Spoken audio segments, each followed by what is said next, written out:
Some of the things that employers, I think, ought to care about quite a bit that we'll make reference to in here are, of course, the taxes and assessments that could apply to employers depending which version of this pay-or-play mandate comes through.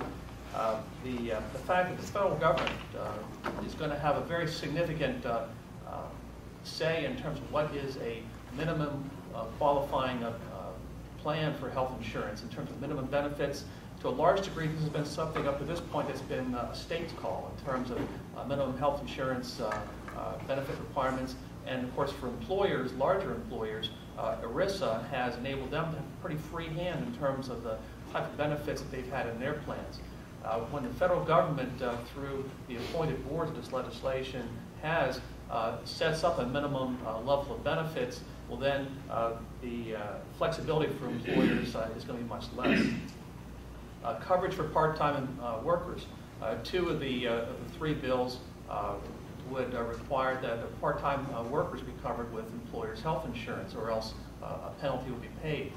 That's something that some employers don't currently do, and would be a different ballgame. The minimum level of health insurance, a subsidy for employers. The various bills would require, I think in the case of the Health Committee bill, at least a 60% employer subsidy for health insurance. In the House bill, I think it's about 65% for individual plans, 72.5% for family plans as a minimum level of insurance. There's no similar requirement in the Finance Committee proposal at this point. And again, concern is if it starts at one level in time, could it ratchet up to a higher level of subsidy? Those levels of subsidy currently are less than what most employer subsidies are, but again, something that could grow in time. That could be a cause for concern. The public option has been a concern thing for a lot of business organizations, to the extent that you have government directly offering a health insurance option in the marketplace as a player, and if those public option rates are pegged in some degree to Medicare rates, is that going to then, in effect, push additional costs to full pay individuals that employers are subsidizing? Do you have a cost shift from the government to the private payers on that? ERISA, I mentioned, could be somewhat at risk. This is a law that, of course, Congress passed over 30 years ago to enable especially larger employers operating on a multi-state basis, self-insured, to have standard plans throughout the country and have the ability to design their own benefit programs. The House bill would allow for a waiver of the federal preemption on ERISA. Currently, states cannot tell larger employers who self-insure what benefits they have to offer. That's the so-called ERISA preemption. The House bill would kind of put a crack in that, in allowing states that would move to a single payer formula to have a waiver of that federal preemption.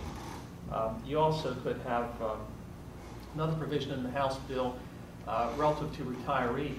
The House bill says that if an employer is going to make a change to retirees' health insurance, they must make the same change to the health insurance of current employees. Again, there's been quite an erosion in employer-offered health insurance for retirees in recent years. I think only less than a third of employers now provide health insurance for retirees. The House bill would tie more directly between retirees and current employees. I think there might be concerns about employer compliance costs with some of the bills.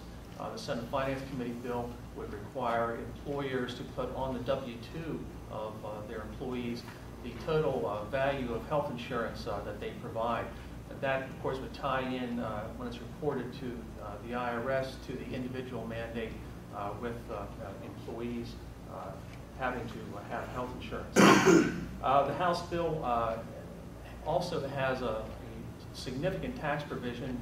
You may know that the House bill pays for a significant amount of its package with an increase in individual income tax rates at the upper levels. These are income levels that frequently are counting business income, and when you have these surcharges at the upper brackets, I think it starts at 350 or so, and then builds up to over $1 million with higher rates. You can actually have a situation where in the state of Maryland, small businesses in some tax brackets could be paying a majority of their net income to the state and federal governments. That's not a good situation to be in. So we think that employers are really going to have some very significant decisions to make when the legislation passes, and I think it will. I agree with Billy that I think at the end of the day, something in the way of health care or health insurance reform is going to have to reach the President's desk for political reasons.